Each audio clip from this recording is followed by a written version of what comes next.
Welcome to Distortion Analysis, where each episode we discuss various topics, music news, bands on tour, and share album reviews all focused on heavy metal. Here are your hosts, Sean McKnight and William Rizzo. And we are back. Where'd you go? Hold on. I'm back. Oh, there he is. Okay. Oh, what the hell? You got stole. Oh, that goes with my shirt. Hello. How You've about caught that? me degloving a human skull. Where did you get that? This was a prop that I bought from one of them horror conventions. Oh, It was okay. a special effects guy who had a booth a couple of years ago, and he Ooh. just had this sitting on the shelf. I'm like, "Is that for sale?" And he goes, "Oh yeah." How That's much was great. it? How much was it? I think it was like, I don't know, 35, 40 bucks. That's not bad. No, and he did a Not at great job. all. It's a epoxy like resin type substance, and Killer. it looks fairly realistic, man. It does. Well, he just One of crafted that my by he just crafted that by hand? that's what it. Yeah, No it's. shit. Wow. He I did a good I job.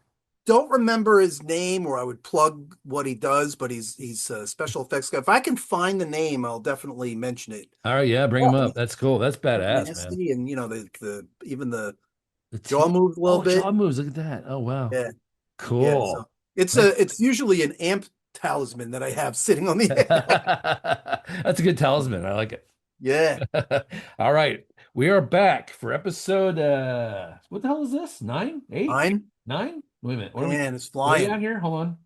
It's episode 9. Yes, 9. Thank you. And yeah, so we're back for that. And this time we're doing something special. Now, with this episode, I just want to point out we're doing a gear edition, which is something that we're going to do once in a while. It's not going to be, we're not going to turn this into a gear podcast because they're already gear podcasts.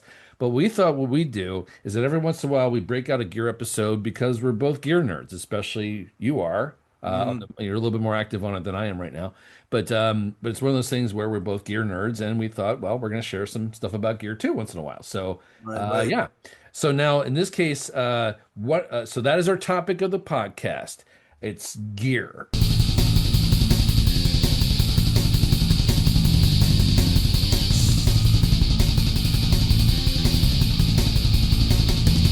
So, William, Mhm. take it away.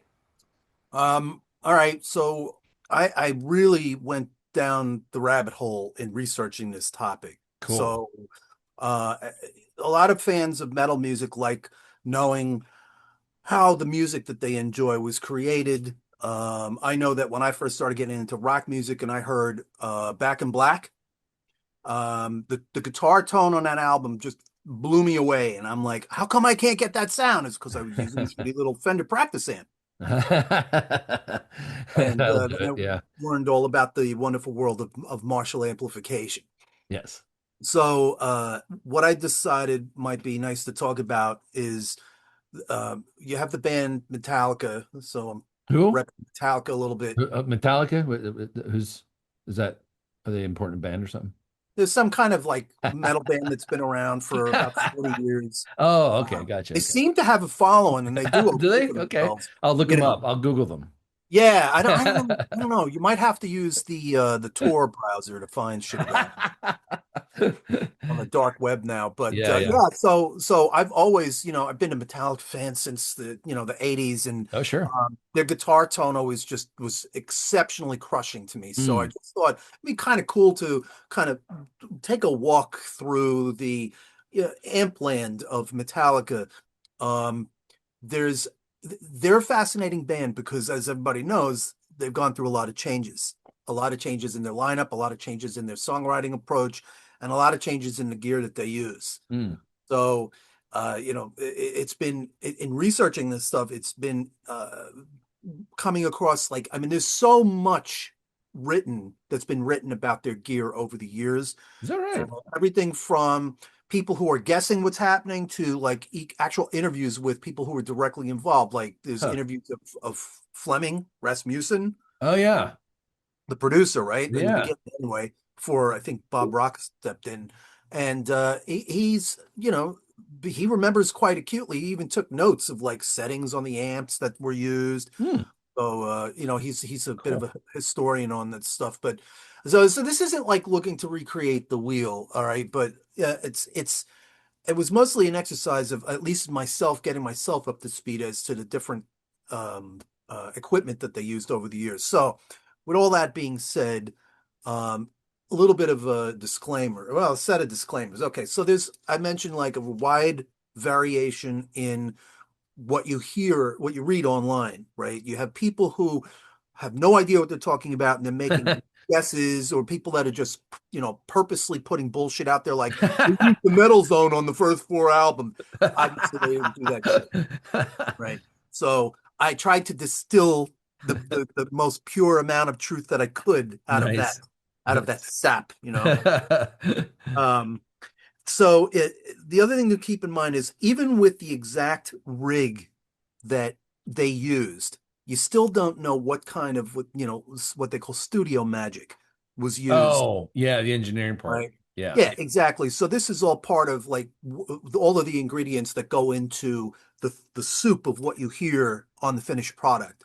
And that's one of them because standing next to the exact amp that was used on the album at the exact settings, standing in that room isn't going to sound the same as when it Mm, came out on the finished product, no, right? So no, not at there's a all. lot of things that are happen in the studio. You have things like what speakers were used, what speaker cabinets, the mic choice of Well, choice microphones, of mic, placement of mic, placement of mic. what the room is like, because I've worked in studios. Yeah, yeah, the acoustics. The acoustics of the room. You also have things like the compressors back in the rack in the studio itself, Uh-huh. that On kind the of stuff. So yeah, you're Yeah, right. There's so many factors that influence it yeah, between the sound that's generated from the speaker and the actual recording of it back in the studio. There's so many that's things right. between those two things that Uh-huh. really influence that. So yeah, Yeah, you're 100%. never getting the raw tone on the No, record. not completely. No.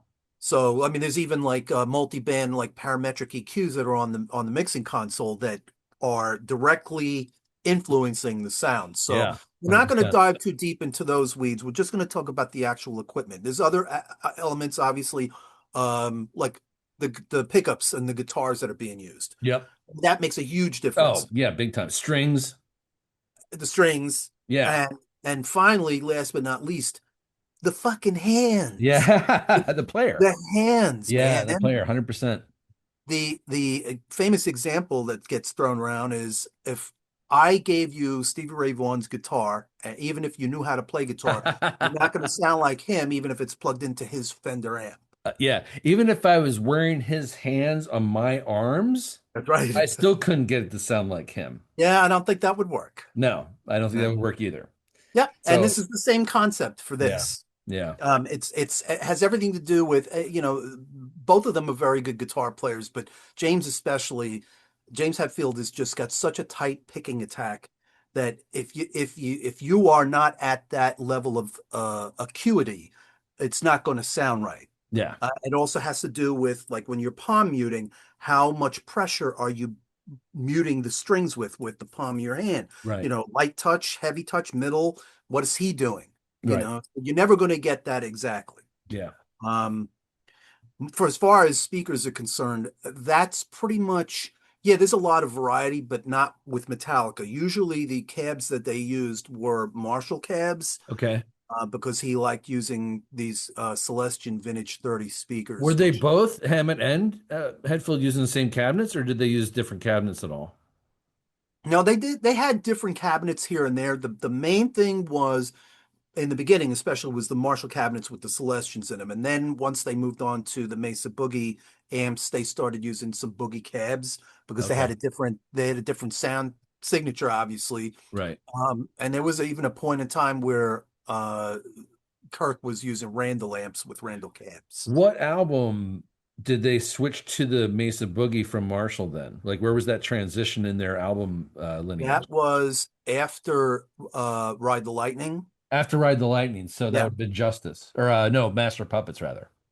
Yes. So Yeah, Puppet, that was well, before. yeah, you can really hear that then. If you listen to the sound of Puppets versus Lightning, there's a big difference there. It is a big difference. That's right. Yeah, it sounds so much fuller compared to Ride the Lightning, which sounds much thinner based on like the production itself, Yeah. Because comparatively.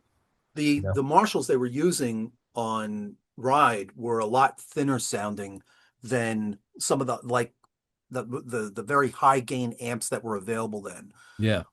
And just kind of a unfortunate circumstance that led to them doing that transition. So I'm gonna back up. I'm gonna start with Kill 'Em All because Okay, that go for it. really is the beginning of this. All right, The let's other do it. thing is like there's a difference between studio rigs and live rigs, Oh, 100%. Yeah. especially now Yeah. where they're using modeling Right. uh They're like equipment, digital. Yeah. Yep. Yep. using like fractal axe effects, I think live, but in the studio they're using all this vintage shit. Yeah. Yep. So that's something to keep in mind. And this is going to be mostly about James's tone because for a good chunk of their career, it was James playing everything Well, except for the solos. and his stuff and those riffs are really definitive of them. I think even more so than the solos are. Yeah, Because I his would like agree with I that. look, Hammett's a brilliant player, don't get me wrong. But at the same time though, I find his solos get kind of generic, where he Yeah, does a lot of the same tricks every time. So yeah. there's nothing that stands out as a signature thing to me. So I mean, some of the signature solos for sure, don't get me wrong. But there's Mhm. a lot of stuff that he does. I'm like, it kind of sounds like a lot of the other solos. Whereas those riffs, though, it's like that's part of why you listen to them is That's those right. riffs, you know? That's So right. yeah, Total yep, head yep, fuel. yeah. Uh, so we're going back now in time to 1983. Kill 'Em All comes out. What they're using at the time, there was a guy in Southern California named Jose Arredondo, and he was someone who he was a one of these mythical amp gurus Mm. that knew how to hot rod amps, the circuits. And he modded an amp that James Hetfield had. It was a Marshall Super Lead amp from like I don't know, the late 60s or something like that, but like one of the first, like it was a Plexi basically. Mm. And it had this mod in it, and they call them Jose mods.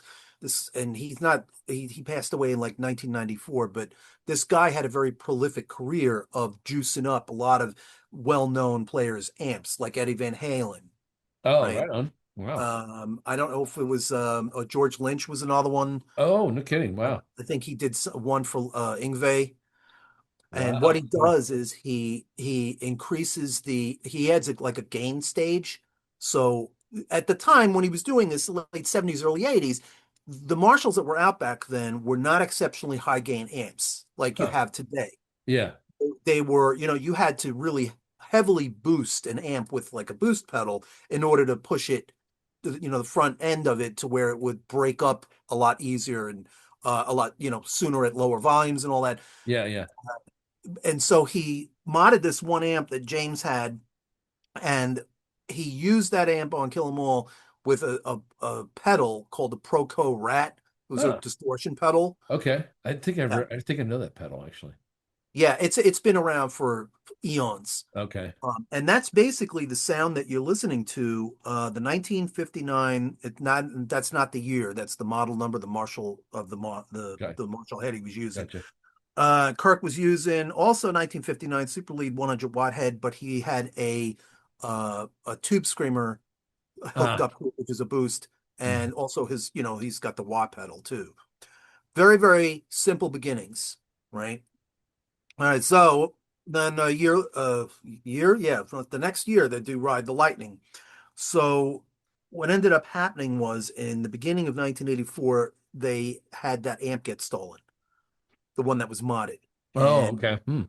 apparently they were playing a show in Boston, and somebody went into their van and took a bunch of shit out of it, Oh, including this amp that was like his prized possession. oh. And I guess that was the actual impetus for him writing Fade to Black. No way. I I didn't didn't know know that. this. Yeah, I Oh, mean, get because he out. said in interviews like, while I wasn't like suicidal about it, but I was like, man, that was my favorite fucking amp. I didn't know. I didn't realize he wrote that about that. That's so funny. Yeah. So they That's had, like awesome. basically they were still supporting Kill 'Em All. They hadn't even started writing Ride the Lightning yet, Okay. and so they're just doing the last few shows, and they were set to go off to Europe to record Ride the Lightning. Um, So they go there and they're all depressed because their equipment got boosted. Um, Apparently, he tried a bunch of different amps. They went to Copenhagen, to Denmark. Hmm. And apparently, he said that he tried every fucking Marshall amp in Copenhagen to Huh. look for a good sound. And he ended up finding Huh. um, a, an amp called, it was another Marshall, it's called a JMP. It was a 2203. And it's basically the precursor to the JCM 800, Mm. which everybody was using in the 1980s. So this is right before the 800 came out. And actually, the JMP circuit is the same exact circuit that went into the initial JCM 800 batches. Oh, interesting. So they're technically the same amp, Oh but yeah. cosmetically they look Wow. different. Okay. So he Huh. finds this amp, uh, and he uses this with his a tube screamer, just like Kirk had on the last album, added in to kind of boost the tone of it. Again, because it wasn't a modded amp yet, and he needed more gain than what the amp naturally produced Mm. on its own. This was later modified by a different guy called Ken Fisher at something called Trainwreck Amps to allow um, something called preamp bypass. So in an amp, you have the preamp and the power amp, right? Sections, and you want to think of the preamp as like the brains of the Hmm. operation, and then the power amp is the muscle that pushes the wattage.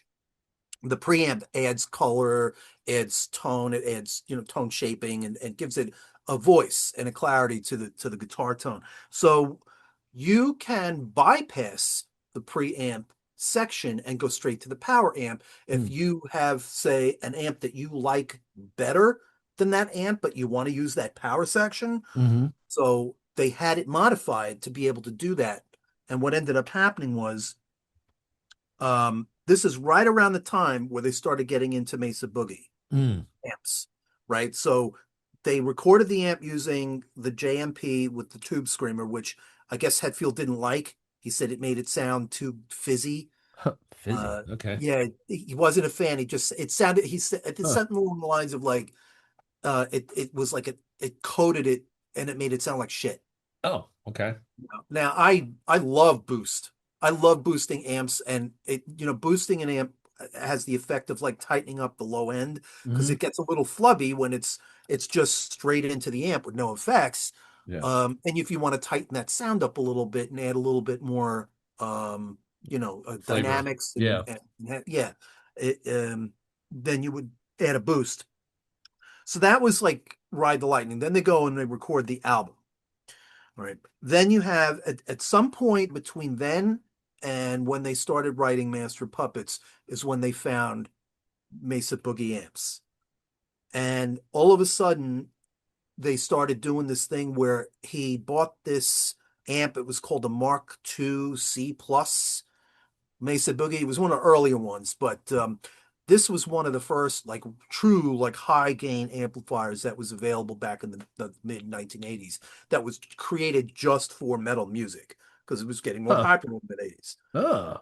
So what Hetfield ended up doing for Master of Puppets is he connected the Mesa Boogie to the JMP that was modded to bypass the preamp section. What? Really? Weird. Yeah, and it basically like I don't know. That's how they ended up with that tone. So they call it slaving. Was it going through both? No, no. So guitar signal was going into the Mesa Boogie preamp section. Okay. That preamp section was being slaved directly into the Marshall Oh, power oh, amp oh, section. oh, oh, okay. I got you. Okay. I was wondering. Right. Okay. All right. I got you. I'm with you now. And Okay. then coming out of whatever 4x12 cabinet he No had shit. Wow. going on. Huh. Yeah, it was Damn. no, it was weird. I heard this, and then I learned a lot about doing this piece here because I knew they were into Mesa Boogies, but I didn't know that they combined them like that. No. Uh-uh. And we're going to see the this continued combining of different amps as we kind of move through the different albums, but even to like a greater degree than that. But that tone was so different though when they did do that. It was a huge shift in their sound. Oh yeah. In addition to all that, they used a parametric equalizer, Mm. James did, and to further sculpt the tones. So, like I said, it's it's you're not just getting the raw tone Hmm. on the finished product album. You're Right. getting something that's been excessively tweaked, Yeah, big time. Yeah. you know? And that was combination was used both live and in the studio. So when they recorded the album, and then when they went out to support Master Puppets, that was the live rig setup too. This setup persisted through Garage Days, revisited. Okay. Same type of slaving the Mesa Boogie Mark II C plus or plus plus, whatever it I is, love that into the album. JCM 800. So when I say JCM 800, I'm saying that interchangeably as the Yeah, JM. it's amazing. Yeah, I got you. Yeah. All right, so now we're up to Justice. All right, 1988. One of the amps that he was using, he called it the Crunchberries amp, and I think he cut out like the cardboard Oh, for like Crunchberries that, from really? the cereal, and he like taped it to the front of this one Mesa Boogie. And this Crunchberries amp is actually a very popular, it's like very well known. Everybody knows that that's the amp Okay. that was on all these albums. So he Yeah. used the Crunchberries Mesa Boogie. Um, Now they became a lot more complex on Justice with their sounds, with their tones. Hmm. And now all of a sudden you start seeing people starting to critique and complain about the sound that for example, it sounded too dry. It didn't sound right. When I Oh, first heard it, it was like being in heaven. yeah. But I didn't know what the hell I was listening to. It sounded heavy, and Well, I that was mean, good. well, for me, I liked it because it has this stripped down quality to it. Yeah, It was more raw in a way, like, but yeah, raw, but also technical. Like you can raw in tell, a good way. yeah, yeah, exactly. Like there was an evolution to it that it felt like a step forward. It didn't feel, you know what I mean? It didn't Yep, feel like they were going back to some old school thing. It felt right, like a next step to me. correct. So yeah, and they're in the evolution of their sound. So I actually really like the sound of Justice, Yeah, except for there being no bass on it. But aside except for from there that, being no bass. That's yeah, right. Yeah. yeah. And I'm Yep. a bass And player, that's a so whole other story by yeah, that's a itself. whole other podcast. Uh, they used um, that Mesa Boogie as a preamp section, like I mentioned, and they sent it into something called a power amp. A Mesa Boogie power amp is called a Strategy 400. Hmm. So they no longer needed to slave it through the Marshall. So Okay. now we had like two distinct Mesa Boogie components, right? The actual amp head itself. Okay. And instead of, so he was slaving it just not through the Marshall, it was going into the Strategy 400 power amp. Uh, Okay. Huh. I don't Weird. know how, like, Wow. who knows? You know how it gets when, you have time on your hands, you're writing an album, you're trying a bunch of different Oh things. yeah. We did it when we were in the studio, and Oh I well, tried a bunch of different shit. I used to work in a studio called Susquehanna Sound in northern Pennsylvania. I used to work in there as an assistant engineer. We spent one day, 10 hours just on drum sounds. I believe it. That's all we did. We just moved Yeah. mics around. We were going back to the board and then, and then, Yeah. just changing all this shit. And then 10 hours, that's all we did was work on that drum sound and that was it. So yeah. Yep. Yeah, I Yeah, get but it. it's worth it in the end if you can Oh, it do it sounded right. great, but it was just Yeah. it's a bitch to get there, but yeah. It's So, very tedious. That's true. yeah, it really was. Yeah. And the same thing happens with, getting a usable guitar tone. Right. Oh, So 100%. Yeah, it's every bit as strenuous. Yeah. I think that that's how he came across the using the Mesa Boogie power They were amp like doing some that. alchemy shit in there, man. Yeah, yeah. And now you have also he was getting a little more creative with the clean tones. Mm. Clean tone. So for example, um, there's a couple songs on Justice where you have just like clean guitars, and for that he's using a Roland amp, Mm. which is Okay. it's a JC 120, it's Really? known for its clean tone. Okay. So Well, as they were trying, that makes sense for a Roland. That actually does make sense. yeah, Yeah. yeah. Okay. Um, this amp later found itself on the road as well Mm. that they were using. So like their live shows were so tightly managed that they were able to just say, I want to do this, and then I want this to happen at this song, and the technicians, they figure everything out. Yeah. Oh yeah. So they build you a foot controller that you say, oh, really? Okay, if they want that for your lead tone, Hit this. press button two. Yeah, there you go. When you want to go to clean, and you'll use a different amp, and you press button three, and it's custom tailored to your needs, and Yep. that's what they did for him.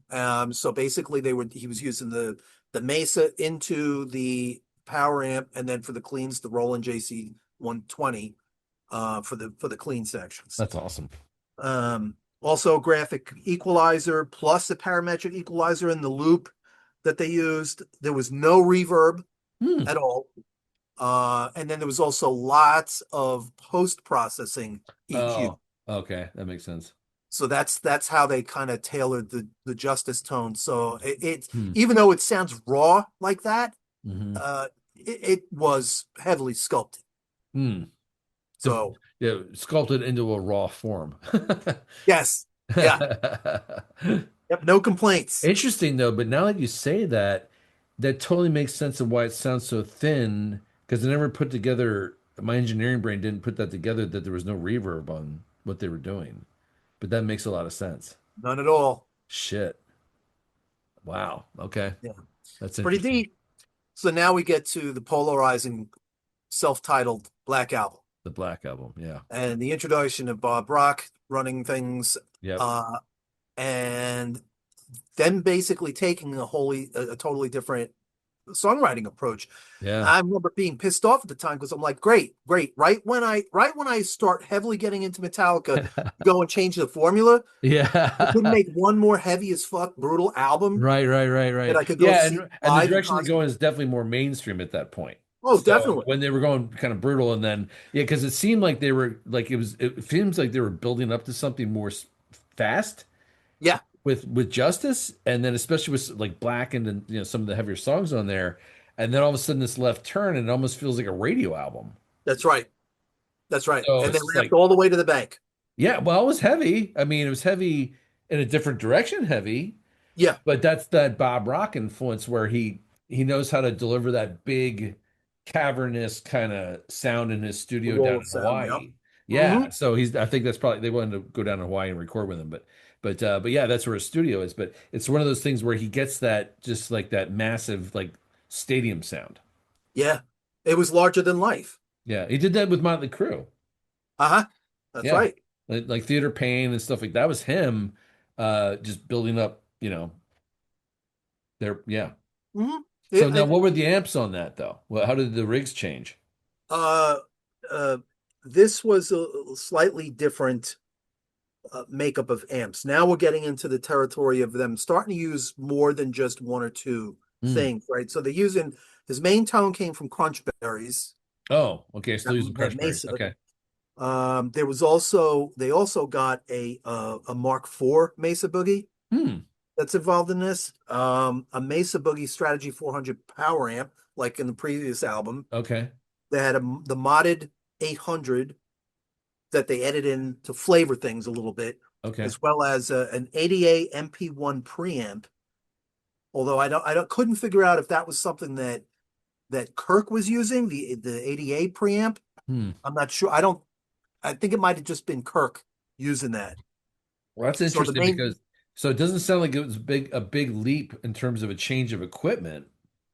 So, no, but it does, but that just goes to illustrate the point about how much of an impact the engineer has, and also where they recorded the studio they recorded in, because that's yeah, album is so dynamically different from anything they did in the past. yeah, And totally then different sound. yeah, but it sounds like the gear was almost like the same.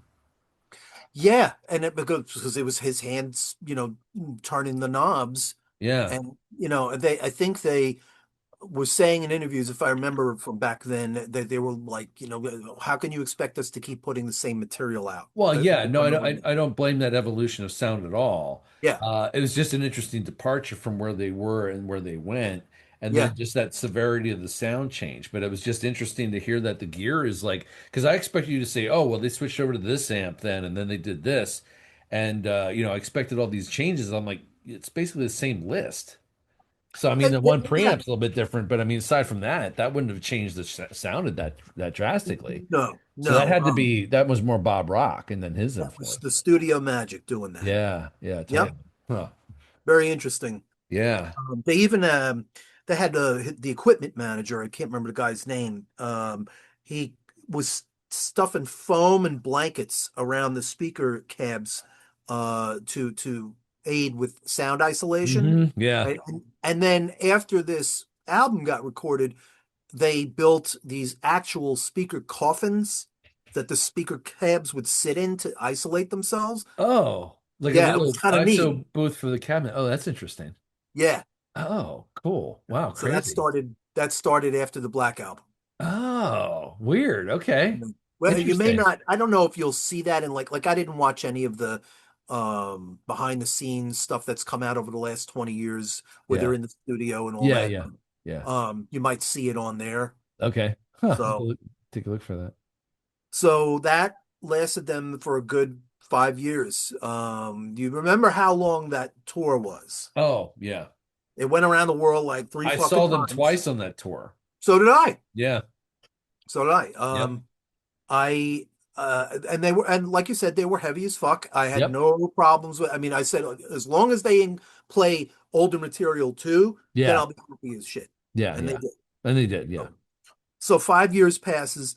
As you know, a lot of shit was changing between 1991 and 95, 96 as far as music tastes were Oh, concerned. yeah, for sure. We're leaving metal behind. Mm. Grunge came pretty much took over. Hmm. And I think they saw that there really wasn't a place for the type of metal that, the Saxon Mm. of the Saxons of the world were doing in the 80s. Like nobody was into that stuff anymore. Right. And they're trying to make a living, so I can kind of understand that. So now we're at 96 and we're talking about Load. I'm going to do two of these together.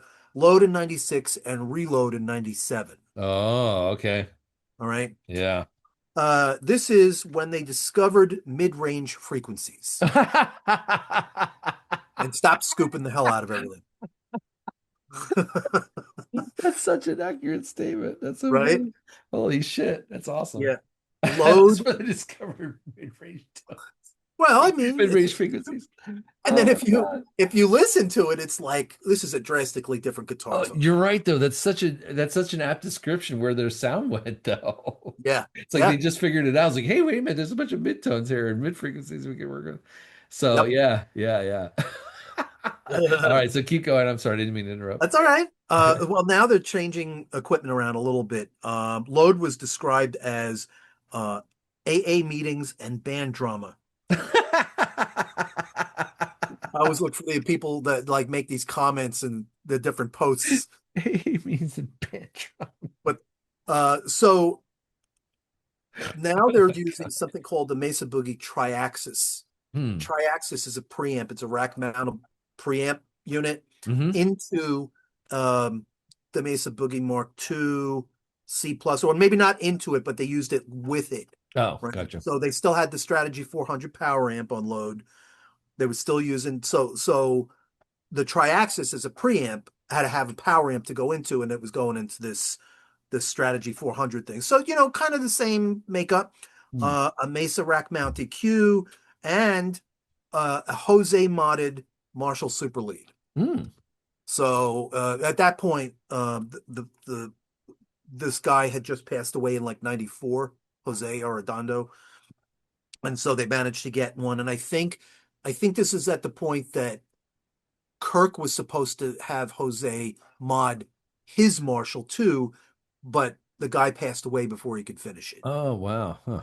So interestingly, uh, this guy has like a lot of there's a lot of lore about Jose Hmm. and the mods that he did, where he was adding a gain stage and doing other things like adding clipping diodes and stuff. But you've heard of Friedman amps, right? Hmm. Oh, yeah. So the guy Friedman obviously knows who this guy was, and he got himself one of these Jose modded amps, and he studied it. He took it apart and studied it, Oh, and cool. now you can buy a Friedman amplification Jose mod Oh, version of their. I forgot which amp head it oh, is, that's cool. but it's the exact same modification if you want that. Right on. Oh, that's But that cool. head's like $3,700. Ooh, ouch. Yeah. So that was those were the main items that we used on load. The Mesa Boogie Triaxis preamp into the Strategy 400 power amp, the Mesa Boogie Mark II C plus, which is the Crunchberries amp, the Marshall Super Lead that had the mod on it, plus the Mesa rack mount equalizer. Now, this is where they start getting a little nuts with the outside equipment. They Hmm. also used a matchless amp, a little combo matchless amp, like a 15-watt matchless, For because what? they wanted to fatten up the tone a little bit. They didn't Oh. want it to be so, compressed. Oh. And Huh. apparently, this Bob Rock guy is a tremendous collector of vintage gear. Huh. So Huh. of course, he goes and he digs out a bunch of this old classic shit. Here, guys, try this shit. One thing was the matchless amp. Huh. Another amp that's on that album is a Fender Twin. I had Hmm. no fucking idea. There's a Fender Twin on that. No shit. In there, yeah. Huh. There's also a Vox AC30 in there. Wow. They were getting old school. There's a Yeah. Vox in there too. Damn. And they introduced the Mesa Boogie triple rectifier. Huh. This is right around the time when the triple rec was coming out. These were like the Mesa Boogies of the '90s, the dual recs and the Hmm. triple Oh, rec. okay. Gotcha. So, um, yeah, so they say they, put a bunch of all these things together, and then they added these really wild boutique kind of amps. Hmm. And not so much boutique, but you know what I'm saying. It's Yeah. just atypical amps for Yeah. metal Yeah. For sure. Yeah. For guitar sure. tone. So that's kind of like that was in it was a very intentional move away from the way that they was you used to doing things. And the other departure that they made with Load was all of a sudden James started having Kirk write riffs. He had him start writing parts. He Oh. never had him do that. Huh. And like they started like co-writing. Okay.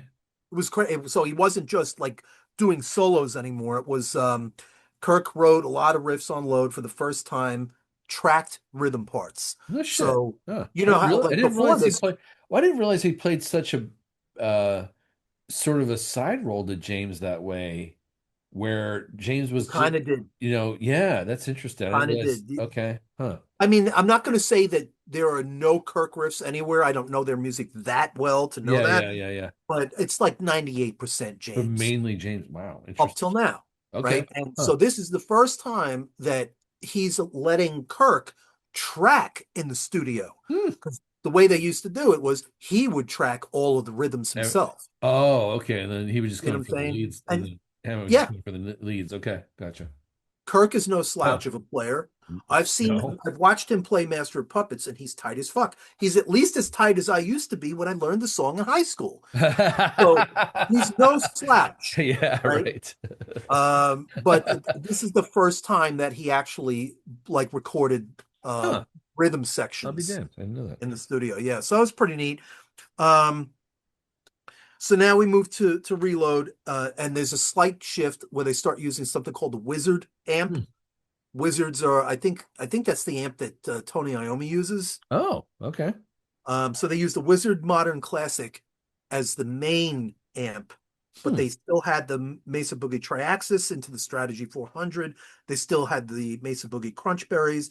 They still used the Mesa Boogie Rectifier as a blender, blending it in, Hmm. as well as the modded Marshall and the Roland JC 120. So now you have a veritable soup of amplifiers, and it just, it works. I listened to some of Reload. I've never really sat down to listen to it. It's not bad. I don't really dig the songs, but like Yeah, the no, it's not. production Yeah, is okay. it's okay. Yeah, But yeah, they're not the band that put out, it's kind of generic sounding though. That's when their sound just kind of got like, I don't know, boring to me. yeah, I was very bored listening to it. It was just kind of Yeah. like studio. It was over studio-ish, I think. I don't know how else to put Yes. that. You know what I mean? Overproduced would be, I guess, the description. And that kind of goes against, I think, what they were going for, because they wanted it was very by design, by intention, they wanted a looser guitar sound. And he even said, um, I was having I wanted a more expanded Well, sound stage of our rhythms, but I couldn't just get that by doubling well, what that I was makes doing. sense though too, because their style at that time definitely went more bluesy. Oh yeah, So that yeah, would make sense that they want more of a loose guitar, not such a tight, that's right. process. Yeah, Yeah, okay, that makes sense. those were really not like metal riffs Yeah, well, on they weren't those really albums. metal albums either. Yeah, So they were like hard yeah, rock but I mean, albums. for a hard rock band, it wasn't bad. I've heard a lot worse than that. Yeah, So for but whatever that's then worth, they should have changed their names for those two albums to Hard Rockica. yeah. Oh, I've heard many people say that. All right, well, let's move to the high point Oh of boy. your say. Uh-huh. Yeah, the high point, all right. All right, also described as plugins and sadness. Plugins and sadness. Yeah. That's great. I have a veritable smorgasbord of guitar amplification units. You have James's rig, which was the Mesa Boogie. He added as something called a Diesel VH4. Hmm. Um, I've heard of diesel amps. They're very expensive, but they're also very high gain. They Hmm. have a very distinct sound to them. He also had the Wizard and also had the modded Marshall. So he's Okay. got four different things cooking in that soup of his. Yeah. Kirk had the Mesa Boogie. He also had his Marshall. He also used the Vox, Huh. also used a Park amplifier, which Park? is not a metal amp. Huh. It's I don't something think else you've ever, called I know you know Park. I've never heard of that one. I've heard of them. Just I've never played through one. Hmm. I think it's like I think it's an actual like kind of boutique amp. I don't Oh know. shit. Like a jazz app or something. Yeah, maybe. It's Hmm. definitely not a high gain amp by any Huh. means. Okay. Interesting. It's there strictly for um coloring the tone a little bit. Okay. Interesting. All right. And then I guess he used something else called an H&H amp. I don't know what that is, never heard of it. Hmm. And didn't have time to H go and down. H. Yeah, I have no idea. Yeah. No reverb on any of the guitars, totally dry. So Hmm. when you talked earlier about that raw tone, Mm-hmm. this is where it all went bad Hmm. because I tried listening to Saint Anger today. I never did. You know Oh. that I never listened to You Saint never Anger? listened to that before? I was afraid. Oh, were your fears confirmed? Yes, they were. Oh, that's a Yeah. horrible album. It's so It was bad. like, oh, okay, so the guitars are not too, and then I kept hearing clang, clang, clang, clang. Ugh.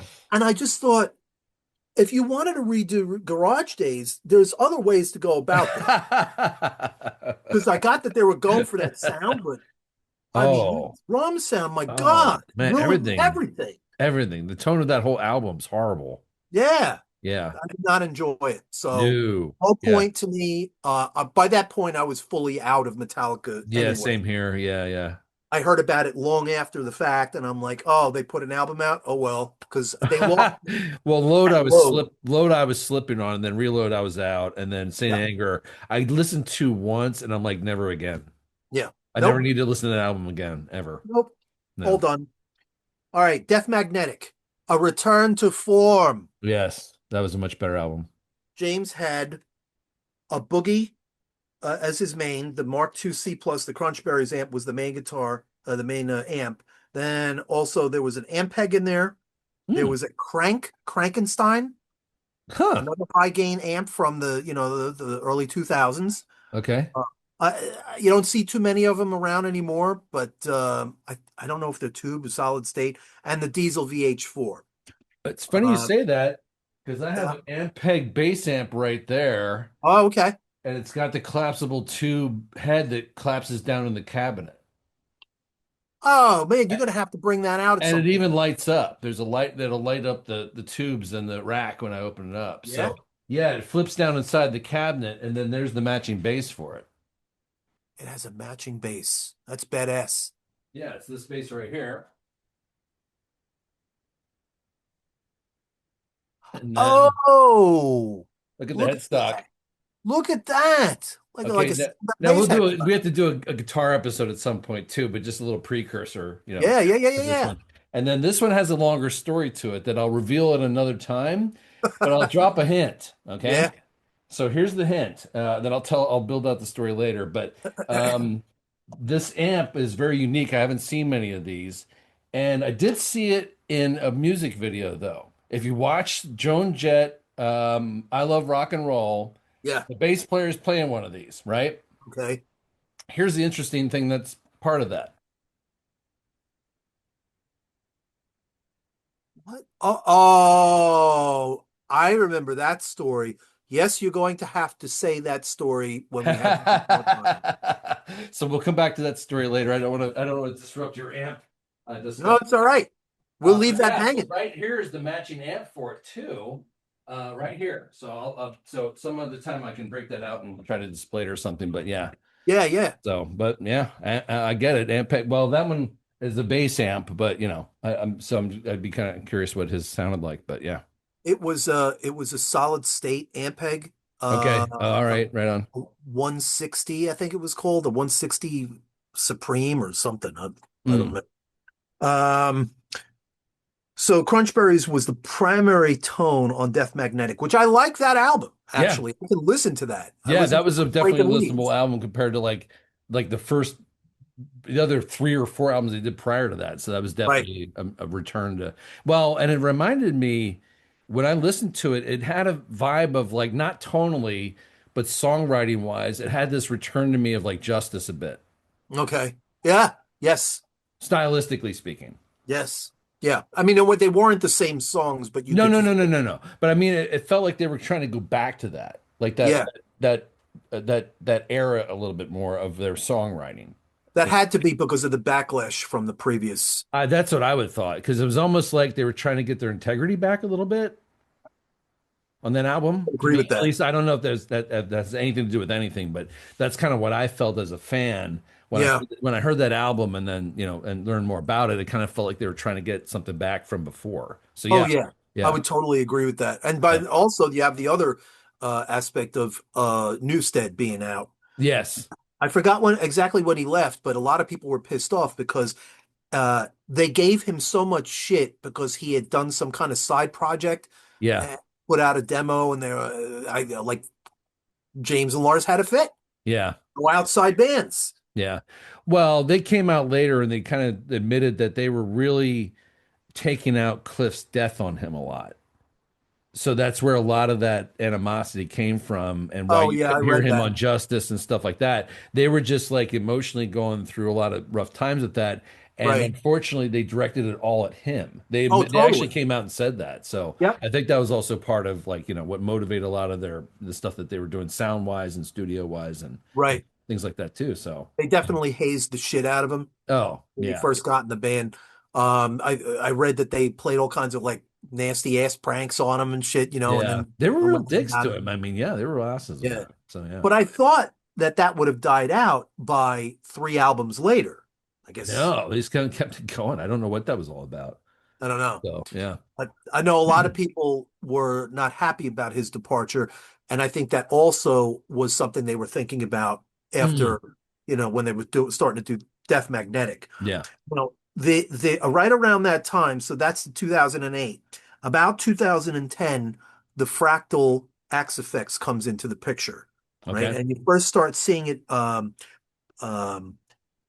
where James is using it to blend the tones from the Mesa Boogie and the Diesel amps together, right? And it was just so much more tunable Mm, in the fractal to instead of doing it like the hardware version of it, where physically connecting the amps and all that. Now you're using these plugins, hmm and it sounds pretty damn spot on. hmm So they didn't do any live shows with the Fractals until about 2013, but by 2013 it had gained a foothold in their arsenal of amp stuff.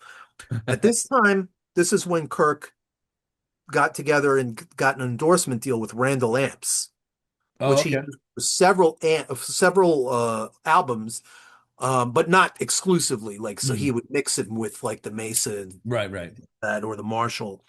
He used these for touring and recording in addition to the Mesas. Hmm. That's that's that. And then you have, I didn't even know this album existed. This is how fucking out of the loop I've been. This Hardwired to Self-Destruct in 2016.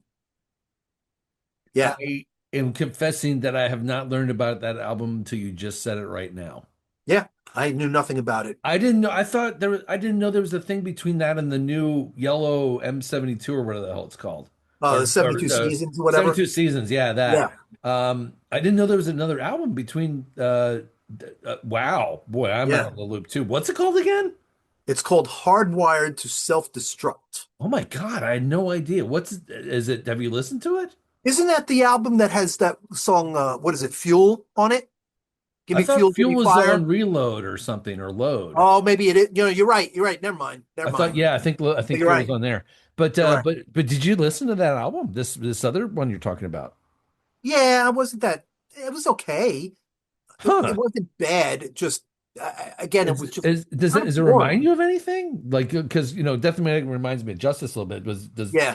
Does this other album remind you of anything of theirs? No, no. Really? Yeah. I don't want to say like, oh, it stands Weird. on its own. I mean, I'm not saying it sounds unique. It just, Huh. it's there and it's not bad. I'll have to look. I'll have to hunt that one down. I haven't even listened to the new one, the latest one, because I'm kind of at that I don't give a shit about Metallica stage, and Yeah. there's so many other albums I want to listen to that it's a time factor for me too. Totally. I only have so much time in Totally. the day, and I'd rather listen to something that I'm really jazzed about than just listening to another Metallica. 100%. Yeah, then I really listen to some Metallica thing I don't give a shit about. So interesting. I gotta go look this album up. And it's not, the equipment is very similar to what they used previously. Okay. Huh. This is 2016, so they had the Crunch Berries was blended with the Diesel. That's what the tone is, the bedrock of the tone, with the Jose modded Marshalls sprinkled in to taste. And then Kirk is using his Randalls mixed in with his Marshalls. So interesting, but again, it's just another album of, okay, when are we getting back to the real metal? Oh, You okay. know, Yeah. Ugh. now we're getting to 72 Seasons. This is 2023. Yeah. One comment I found about this album was it's hardwired but less heavy. And then the person right after him said, dude, it's literally heavier than Hardwire's tone. This is what I was speaking about in the beginning of like the wide variation of like people's opinions on the internet. So you Yeah, have to be yeah, careful about what you read. And yeah. I was trying to sift through all of the chaff to get to, what's the The real heart meat and of potatoes yeah. of what they were actually using, who really fucking knows versus who's talking out of their ass. Well, Right. what did you listen to the album? I did. What'd you And I think? actually will listen to the whole thing. Oh, is it good? Yeah, yeah, it's okay. It's Okay. it's it's not It's okay. bad. Okay. I said, damn, actually, I listened to the first three songs and I said, this actually kept my attention. The riffs are Oh, not bad, okay. but it's a different Metallica we're talking about. Yeah, yeah, yeah, yeah. Yeah. And I'm totally fine with this. Live, they use the Axe FX studio using all the analog gear, right? They're not using the modeler in Oh, the. they're not using the plugins and stuff this time. Yep. Okay. On this amp, the Jose modded Marshall Super Lead is used on every single song. It's blended with the Mesa Boogie, Crunch Berries, the Diesel VH4, and the Wizard Modern Classic. How can you have that many amps for one fucking guitar tone? And this is also going back to what I was saying about like the tricks used in the studio. One of Yeah. the things that you do, I'm sure you know, is like you layer guitars. You Oh don't just yeah. record Yeah, one you do guitar yeah, track, you right? do overdub and stuff. Yeah. Yeah.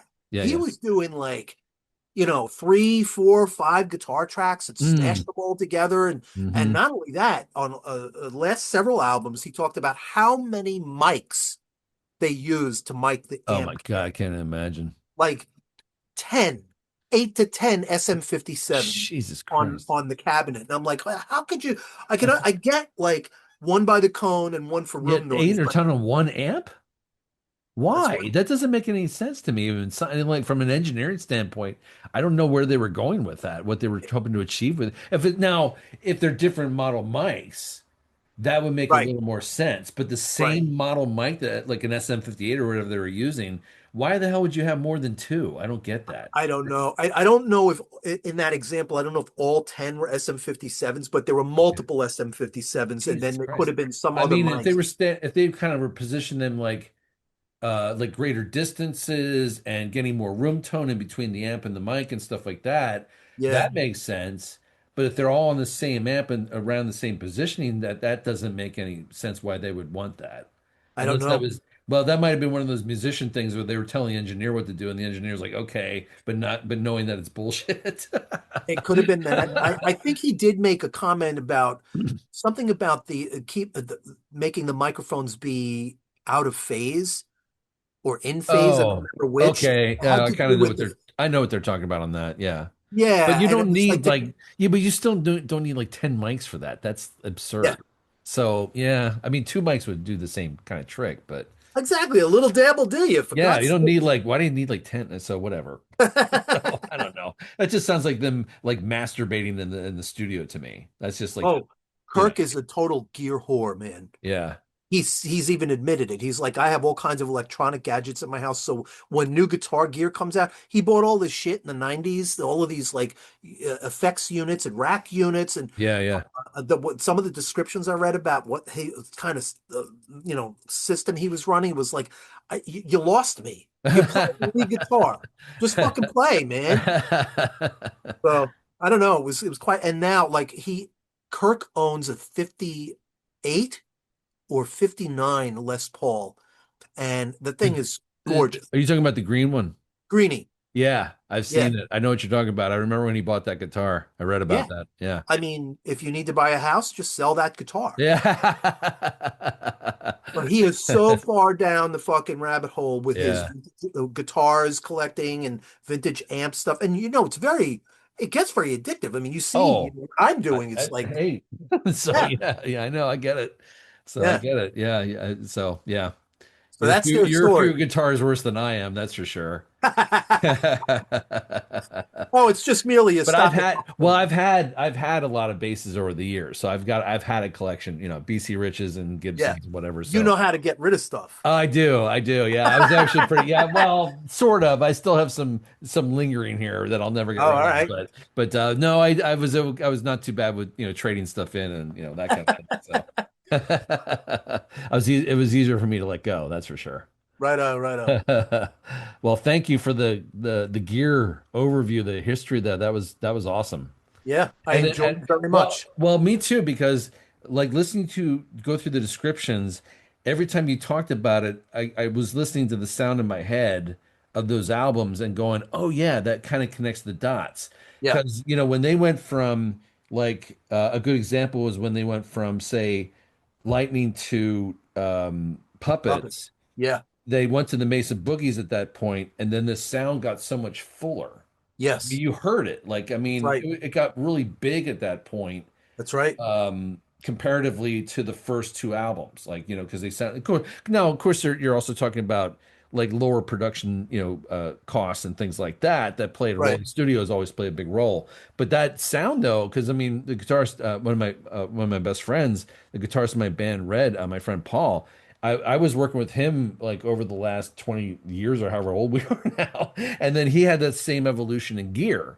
So he Yeah. went from like a Marshall, then he went to like then he was a Mesa Boogie, then he went to Hughes and Kantner for a while, and then stuff Okay. like that. And we even did this crazy trick when we played live, where we would run his H&K cabinet direct into the board, and then they would mic my bass cabinet instead. So we were like the opposite of normally how you did it. Yeah. No Yeah, shit. the reason we did that was because I used to use pedals and I had this Altec cabinet and stuff that had this unique sound to it. So I wanted the bass sound. I didn't want the direct sound. So Uh, we used to mic my bass cabinet, but then his H&K amp just sounded so freaking amazing yeah. that it was just easier to run it more cleanly into the board to get the a more pure sound out of it. So, so you find all these rigs just from your own stuff, and Yep. then, so hearing all that was kind of a cool, return to that. So Yeah. yeah, thanks for all that research, man. That was Oh awesome. man, I should have done that 30 years ago. Well, as they evolved, it's just like I remember when a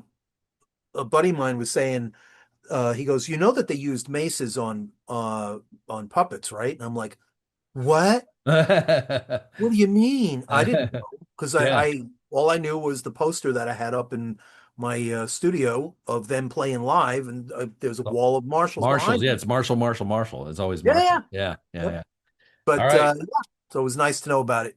Well, we'll do more future gear episodes because I would love to do a guitar episode with you.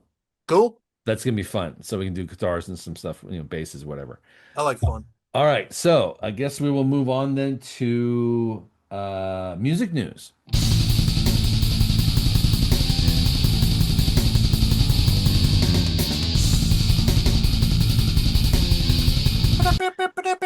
I'm still looking for that goddamn sound. Damn All it. right. I still haven't found it yet. All right. Anyway, so you saw the articles I sent you. What did you think about that Live Nation price gouging article? Did you see that? Yeah. Well, first of all, that didn't tell us anything we didn't already know. Well, yeah, 100%. But I mean, to have people just recklessly laughing about how people are getting screwed by it. Yeah. So the article was about Live Nation, and they found out this sort of behind the scenes thing where they found out that not only were they gouging fans, which again, as you pointed out, we all knew, Hmm. but then they found out that people that worked there were actually it's so flagrant that they're just making fun of the people, they're making fun of the fans for being Right. so stupid and To being pay that robbed much money. blind. Yeah, they're robbing them blind, and they're actually admitted to that. Yeah. And then, and it's all these private messages that came out as a result of their, of their flagrant, of their just like of their behavior, basically. Yeah. So, I don't know what can be done about it though. Like I know a lot of the concerts I go to here locally in Portland have nothing to do with Live Nation, which Oh, is right. one way to circumvent is just to avoid their concerts. But Right. then you go to some concert though that is like an artist that you really are like I went to see the ELO like farewell tour Oh, and stuff right. like Yeah. that. Yeah. And you're stuck with Live Nation. Like what else are you Yeah. gonna do? There's no other. So I don't uh know what else to do about that. I mean, artists like Pearl Jam have come out against those guys, but it's like, there's only I don't know how to stop that. I don't know. There is no answer. Well, the answer lies in something that people would not commit to doing, which is not supporting artists that use Live Nation. Yeah, And that's really what it has to come down to, because this is capitalism at work. yeah, And these fucking companies, man, all they understand is, oh, we're not making money. yeah, Now we have to make a change. yeah. But until they come to that realization, it's fuck you, buddy. You're paying what I tell you to pay. Yeah. Yeah, with all those like outrageous fees that they charge. I mean, it's like it's no wonder that these concerts get so ridiculously expensive. Yeah. So, I mean, the And the cheap bands seats, can't even make money. yeah. Well, that's the thing. The bands aren't making any money, so it's like all going to the corporations that run this shit. So, That's what yeah, I'm saying. fucking terrible, man. Yeah, I've see, read just in the past, I don't know, 6 months of like two fairly large acts that are basically saying, sorry, we can't really go out on tour anymore. We've crunched the numbers and it's just gotten too expensive. And, it made me think like, how the hell did bands put on big ass world tours with multiple buses, yeah. dozens of trucks, like when AC/DC would do a world tour? How much money could that possibly have Oh, cost? But big they time. made it work and they Yeah. made money. And they made money. Yeah. Yeah. But Different world now. Yeah, because I read that too. One of the bands I read that won't tour anymore. I think it was the Cranberries or somebody. They were saying like they just can't afford it. Like yeah, they can kind of play regionally like around where they live, right, but they right. can't do a big tour because it's just the cost and the offset just doesn't make any sense. That That's also right. happened with Category 7. That side Okay. project with John Bush and Phil Oh, DeMel and those guys. They wanted to do a tour, but then they're like, we crunched the numbers and we can't do it. yeah. It's going to cost us money. So they're like, we can't tour. So yeah, it sucks. Like you said, it's a different world, and it's not in favor of human happiness. Or artists for that matter. Oh, Yeah. yeah. Yeah. It's all in favor of greed. Yeah. It's no So, different than the private equity funds that buy up, hospital groups yep, and yep. uh, Yeah. things that you wouldn't, your 401k. Yep. The fuck are you doing buying my 401k up, man? Yep. Leave it alone. Yep. The same thing with these big venues and stuff. So just another case for supporting local artists and smaller shows whenever you can. There you go. All right. So did you see that there's also a Netflix of metal called Thunderflix?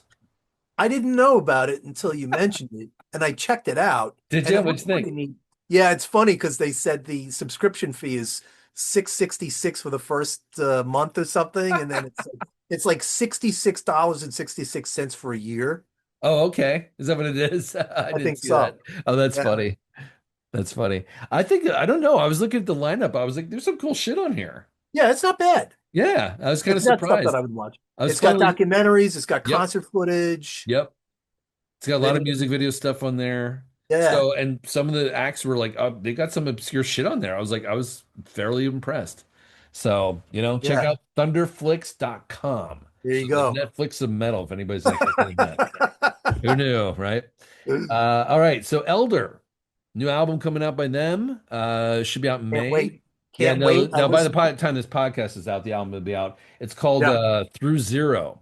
So, I listened to the song that they released over the weekend, and man, oh, I didn't hear that. Is it good? mashed my face in. Is it good? Oh, Oh, the melodies are so perfectly perfect in that. I love that band. You'll dig it, man. Cool. I like Floating World. Is that the name of the album that they have? I think so. That Reflections sounds, of a Floating World or something? yeah, something like that. Yeah, no, that like that. I've been really getting into them. It would be amazing to see Elder tour with Pelican and Ulver. Oh, That that would be wouldn't badass. that be a killer tour? That'd be Yeah, or with Sun or somebody like that. That the big sort of instrumental tour. That'd be badass, man. So we'll see I'd if be I, down with that. see. Pelican and if it only included Russian circles, man, I'd dig There that you band. go. There you go. All right. So did you see that former Misfits frontman Michael Graves signed with a Christian record label? I don't know anything about him. Do you know who he is? I know he was the singer for Misfits, Right. but Okay. I don't know. I never heard him sing, so Well, oh, you never heard him sing? no. Oh, okay. Their album Famous Monsters is really good. Okay, So if you're like, if you like the Misfits at all, now of course it's not, Danzig era or anything, but right, right. I saw them in CBGBs with him, with Graves, and they were fabulous. That was the show that Scott Ian jumped up on stage with them and stuff like that. No kidding. Yeah, I saw him at CBGBs in the 90s and then Oh was with him. wow, that was right Yeah, before they closed. yeah, it was with him. And then Scott Ian from Anthrax got on stage with him for like four songs, and then that was awesome. Damn. And then yeah, so I got to see that show. And I was like right up front. So, but yeah, they were really good. But then I guess he got kind of again, we're not gonna get political, but he got Yeah. kind of MAGA Trumpy, I guess. And Okay. he's doing a God Bless America tour, I guess. So we'll see how that goes. But I did see that his tour or dates at least in the UK were canceled because he of his political views. So and now No he's acting like kidding. yeah, and he's acting like the victim now. He's like, oh well, they're coming after me, whatever, and I can't play anywhere. So just heads up. No. Yeah, He made his bed. He's got to lie in it. he did. Ross the Boss Friedman from Manowar and the Dictators passed away recently, All that. 72. No. So there was Ross the Boss. It's only 20 years away from me. Were you a Manowar guy? No. No, didn't get into the big epic war metal of Manowar. No, no, No, okay. no. But I watched when he passed, I watched a couple clips of him and he was pretty good. Yeah. Oh, it just dawned on me that, and you mentioned that, 20 years away. Yeah, I'm like closer than that. And it's one of those things where I was just realizing all these rockers are, and it's been happening, but they're getting old. So, Yeah. this stuff happening is kind of like a reality check, I think, of mortality in a lot of ways, but then also just the idea of like you think of these guys as sort of immortal figures that never will go away, but then Lemmy passed, and these guys Right. that you think would be there forever. I know. So, but it just reminds you that to appreciate them while they're here, I guess. Well, Neil Peart is a great example. Yep. Theo, Yeah. Oh, you that know, hurt. Yeah. fucking Chris Cornell. Dimebag. Yep. How the fuck that Dimebag. happened? I'm still Vinny, reeling his from that. brother. Yeah. Well, Yeah. I think his brother died from natural causes, didn't he? He did. Yeah. Well, but yeah, Dimebag was murdered, Yeah. but yeah. So I don't know, man. It's a short road. it is. We'll think it's long, and then you're being shown to the off ramp You before think you know it. it's well, you think it's forever, and then that kind of stuff happens. These guys just disappear after being there forever. So, That's right. Yeah. all right. Dark Throne have also another album coming out called a new album called Prehistoric Metal. Did you Yeah. see the cover for it? I looked it up. What did you think? It looks like a Neanderthal man, Cro-Magnon man. But what did you think of him holding the pitchfork? I, I don't know. It reeked of it's the year 800 and I want to revolt. But doesn't that like didn't he look like a farmer to you? I thought he looked like he really pissed off about that. He used to deal with a bunch of hay. You know what I Yeah. mean? Look, I get it. I understand black metal bands. They keep the budget down. They want it to look like that raw look of a black metal album, that old school Norway. Yeah. I get it. I totally get it. But that was just fucking lazy to me. He was literally standing there going with a fucking pitchfork, right? Making the, Yeah. the face with the pitchfork, and and just from here up, he could have been wearing fucking pajamas from there down. We wouldn't know. Stupid image. Yeah, but see, that's my point. And it's just against the white wall. I'm like, come on, man. Yeah. Put a little bit. And what did you go out to the fucking barn for that? Did you just Yeah. grab the pitchfork out of the barn real quick and go, I'll use the pitchfork? And then it's called prehistoric black metal. I'm like, how is this prehistoric? I mean, there's Yeah. nothing prehistoric about this. I mean, maybe show, I don't know, show a dinosaur or some shit, but I don't know what the fuck are you going for here? And Yeah. then the album cover itself, I was just not only felt like it was lazy, but he looked like a farmer. Yeah. So, I mean, come on. That's the So, I think that's the definition of phoning it in. yeah, that's how I would feel. But at least go out into the woods like a good black metal band does, and then take your pitchfork out of the woods or whatever, and then at least make some sort of effort. You did it in like your fucking kitchen or something. I don't know. I don't know. So But how do just you like know he wasn't pissed off about like evil spirits? Like the evil spirit came down and fucked my goat. Now I'm on the warpath. You make a solid point. I'm projecting here. Maybe that's what he was pissed off about. I don't know. But the way he stood there with the pitchfork, I don't know. I just felt it Yeah, had something to do with farming. That's all it I was very unmetal. know. I It thought so was too. it was So, more like oh, what's that guy Max Yasgur's farm. oh yeah, yeah. Yeah, the black metal version of that. There Yeah. you go. So there you go. All right. So that is out now too, or coming out now too. All right. Did you have anything else in metal news? Nope. Okay, that moves us over to the album review of the episode.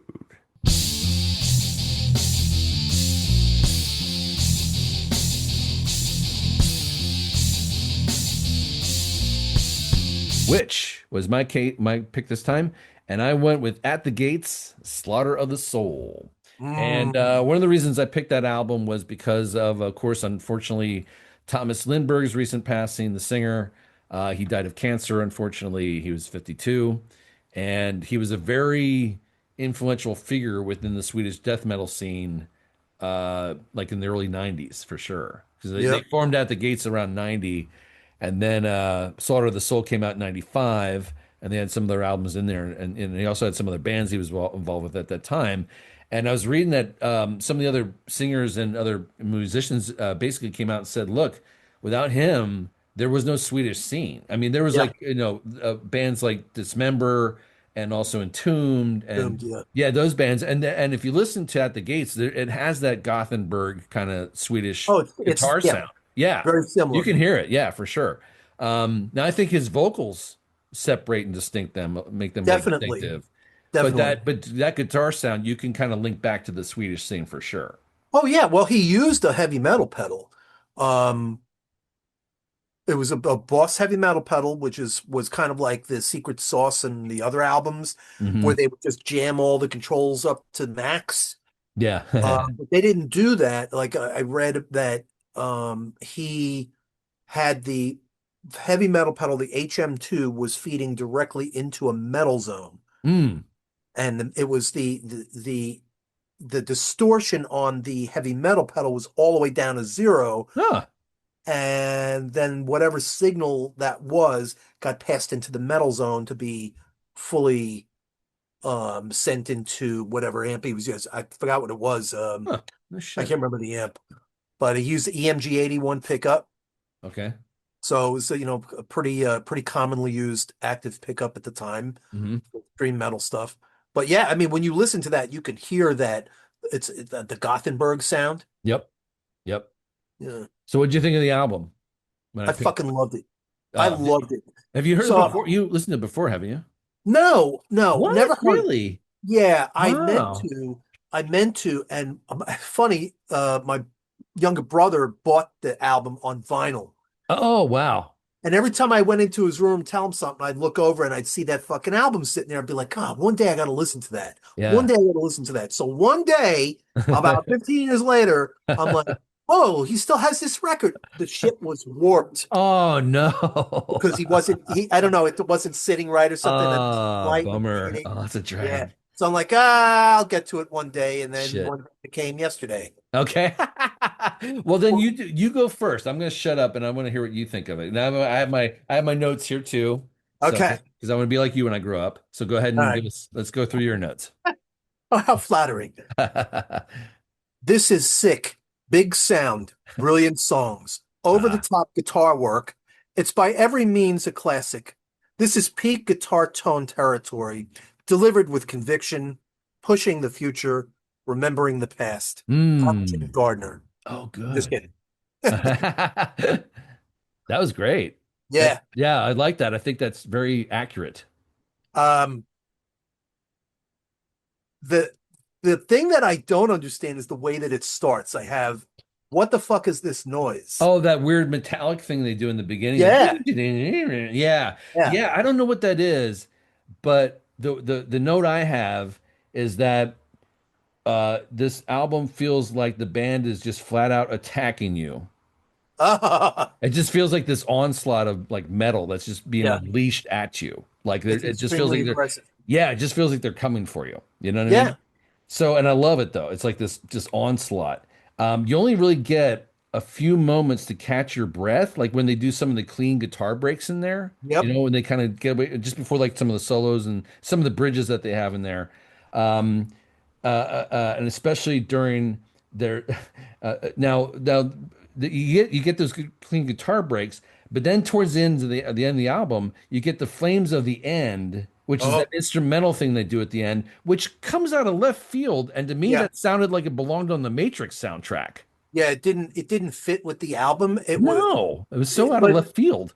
it wasn't bad. I have evil intro, trippy, hypnotic main riff, and orchestration of madness. Mm, yeah, But it really didn't feel like stylistically it slid in with all the other stuff. Maybe that was by right. design. Yeah, that's what I thought too. It just seemed like this odd thing that just came out of nowhere that didn't really belong with the rest of the album. So Yeah, I don't know what they were going with that, but it was that's the only kind of breaks you get on it though, because the rest of it's right. just this fucking onslaught. It's like if you listen to Suicide Nation, it starts off with that shotgun blast, and then it's just like Yes, blam, and then it's just yes, na na na na na bam, and then the whole album is like that. That's what that I yeah. thought that was kind of the one of the signature songs on there that really personifies that album. And it's comes in right after Into a Dead Sky, Yeah. Yep. Yep. which is like this chill track. It's Totally. very pretty song, and Yeah. then it just comes back in with this shotgun blast. Yeah, yeah. I did notice a lot of Sabbath influence, Oh, I can hear that. Yeah. you Good know. call. Yeah. And not that that's a bad thing. It's just No. that's part of the style. Yeah, I appreciate it when you wine and dine me a little bit. Uh, because the bands that are just straight ahead brutality Yeah, from yeah. beginning to end, it's like I can only take so much of that. Sometimes I want a concept album that's just really well crafted. Yeah, yeah. Songs make sense together. It tells you a story, but it's Yep. just heavy as fuck. Yeah. You know, Well, and this. albums like you're pointing out there that are kind of just complete brutality, they're also very one-dimensional. Yep. It's just like the same thing over and over and over again, and that to me loses its power, if anything, Yeah. because just like it just kind of it's like a movie with just like constant special effects. It's like, well, okay, we've seen that now; it just kind of gets old. So, Yeah. but with something like what you're talking about, that whining and dining thing, where they kind of weave in and out, and it's like slow, and then like you said, that one song kind of leads up to Suicide, to Suicide Nation, where you get that kind of like lull, where you kind of like, oh, I can relax, and then all of a sudden, bam, again. So yeah, no, Right I back like into that the dynamic, yeah. that back and forth thing. Yeah, It's a 100%. beat down that stops temporarily Yeah. while the person who's hitting you changes the bat to the other hand. Yeah, they're getting tired of hitting you with the other one, so they have to switch hands. I really enjoyed the guitar work on this album. Oh, it's so good. Oh my God. It's Yeah, just such a nice. The riffs are very unique. yeah. I'll say that. Because Well, they definitely got some Iron Maiden going on in some of the leads there. oh yeah, oh Yeah. yeah. Uh, and Nausea. Uh, I had Little Iron Maiden thrown in, then Ah. Slayer. Oh, yeah, yeah, yeah. Totally. Yep. Yeah. Unto Others, great acoustic bridge. Uh, in the song Need, the rhythms on that fucking song are crushing it. Mm, My God. right on. I was totally it's just very, very well played. Yeah. Um yeah, I mean overall I think it's just I don't know how I hadn't sat down and listened to it before then. I don't know what I was thinking. I think I was thinking that it was going to be overly melodic, maybe. Oh, really? Okay. Gotcha. Okay. Yeah. Yeah. But I mean, it really wasn't. No, nope. No. That's a classic. So check out At the Gates, Slaughter of the Soul. Right on. All right. So that leads us on to the mystery band.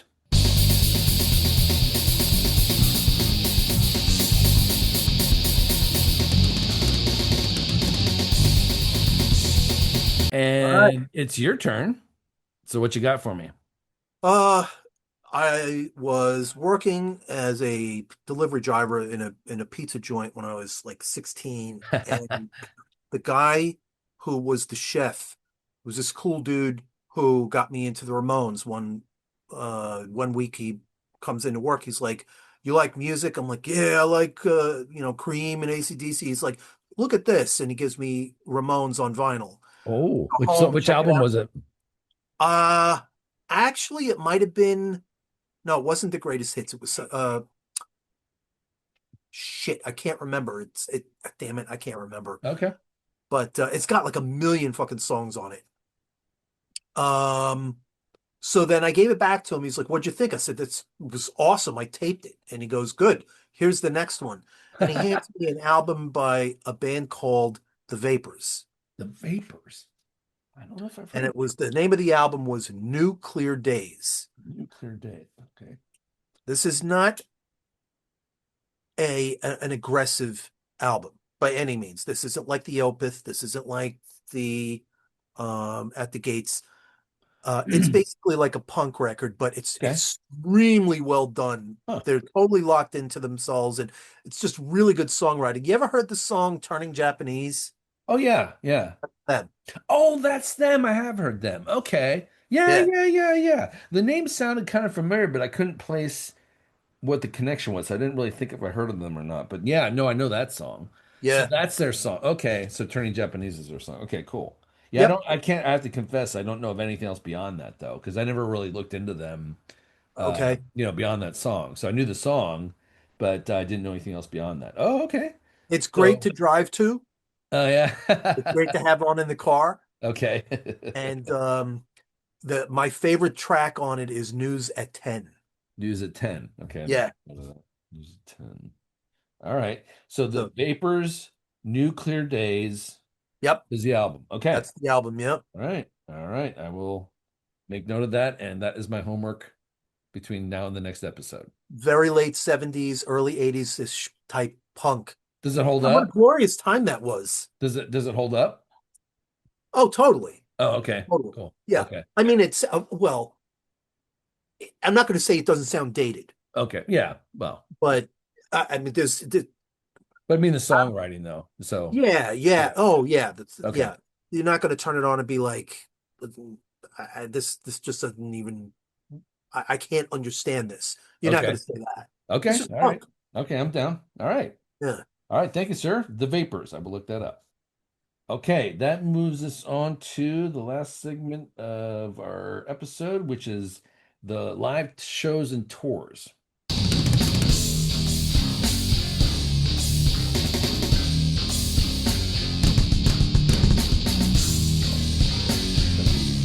Our Yeah. homework coming up. Yeah, sorry for the confusion on the that's on the old Grind Crusher tour there. Uh, did I mention something about that Yeah, to you you? said that. Yeah, because it was the old tour. I didn't realize. I thought they were gonna bring that back or something. They were just posting about it. It must have been like an anniversary or something. Oh, So I did say something to you about it. I'm like, how did he yeah, know how I felt about it? Yeah, but because I guess I mentioned it, but I was, I was doing stuff on Saturday yeah, night. yeah, no, it's all good. Yeah, but I did remember to bring this down, Okay, and what's that? this is an original shirt from the Grind Crusher. Oh my God! Wow, holy shit! You have the tour shirt. So you can see, Dude, that's rad. That's awesome. Look at that. Wow, the shirt's in remarkably good shape too. oh, I take Holy care of my shit. stuff.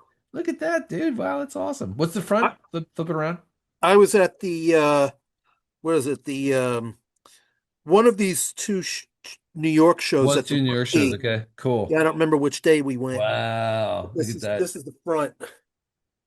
Oh, that's cool. Man, that shirt's in like really good shape, dude. Yeah, and I've worn it a bunch of times, Have you man. really? Wow, that's It awesome. doesn't fit my fat ass anymore, but that's all right. That was a hell of a tour. All right, speaking of the current tours, And oh, I wanted to say one last thing about yeah, that. yeah, The Grind Crusher tour that was in England included Carcass and Bolt I Thrower. saw that. Yeah. The one that What was the tour in the US? What was on that tour? Nocturnus and Godflesh. Oh, Now, okay. I'm not going to complain that I got to see Justin Broderick, Right. original From Death How was guitar player. Godflesh live? Oh, Good. Oh, were so they? fucking loud. My Were they? ears still ringing. He basically was standing there with his guitar, and the guy I went to the show with fucking vouched for this. And I didn't have any ear protection, and all he was doing was smacking the strings of the guitar, and it was feeding back like crazy. And he just Jesus. went up to the microphone and he kept saying, "God, God, God!" And then finally, at the very end, like 2 minutes of just, he finally just goes, "Flash!" And then the fucking drums kicked in, and it was just like, ah! My ears were fucking destroyed that night. Holy shit. They were amazing. That's awesome. That sounds awesome. All right. So that was, yeah. All right. So that was the US. That was the US That was the version. US leg of Yeah. it. And yeah, Yeah. but that European tour looked amazing. All right. So as far as who's on tour now, Pentagram is embarking on their farewell tour in August. I'm So shocked. yeah. Well, I mean, Bobby's like 150 years old. I know. No, I'm So shocked they're doing it. I know I can't believe that that they're still doing it, but there they are, man. So I'm anxious I want to try to catch them since this is the last one.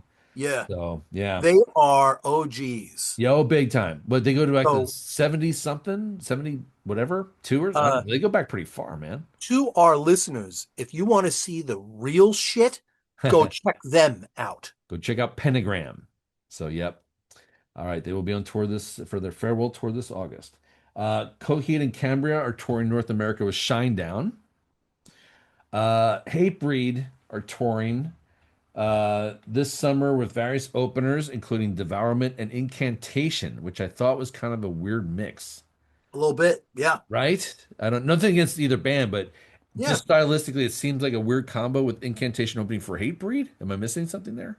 No, no. I think we're starting to see more and more of these odd billings. Yeah, And I'm very suspicious of whether they're doing that because they think that they might be able to get more people to attend if yeah, it's because like we talked about in the last episode where mm. there was the incredible range of bands on that festival that you had Yeah, yeah, mentioned. yeah, yeah, And yeah. I was like, It's I don't know if I aftershock. got, Yeah, aftershock. yeah, Yeah, I don't know if I got to make this comment, but one thing I was thinking was like, how can you have all these rap acts on a bill that bills itself as a rock and metal festival? right. Yeah, What is Wu-Tang Clan or doing in a Cypress rock Hill. and metal? Yeah, why are they there? Yeah, And so that's when I started thinking, I think they're just tired of like, well, not, I don't want to say tired of not making money, but I think they want to protect themselves against taking a huge loss yeah, from yeah, the yeah. number of people that are not going to go Right.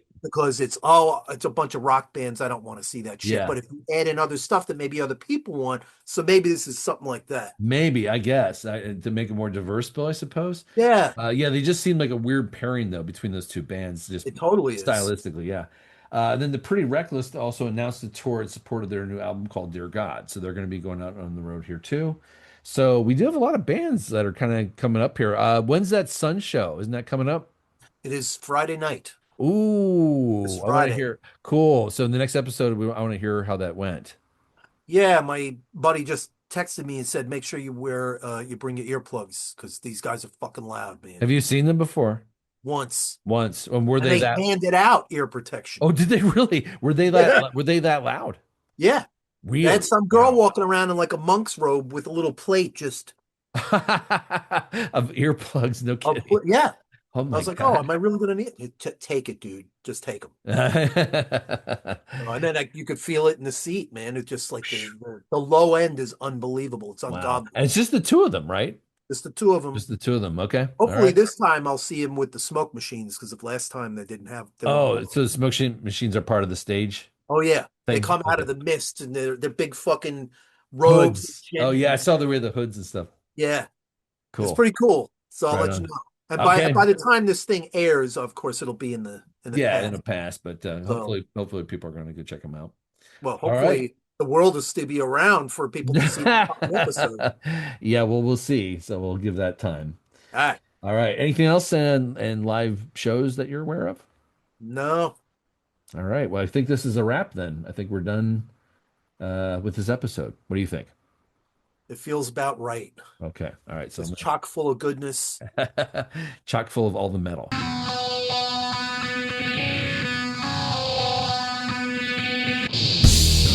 Thank you for joining us. Please share our podcast with anyone that appreciates heavy music.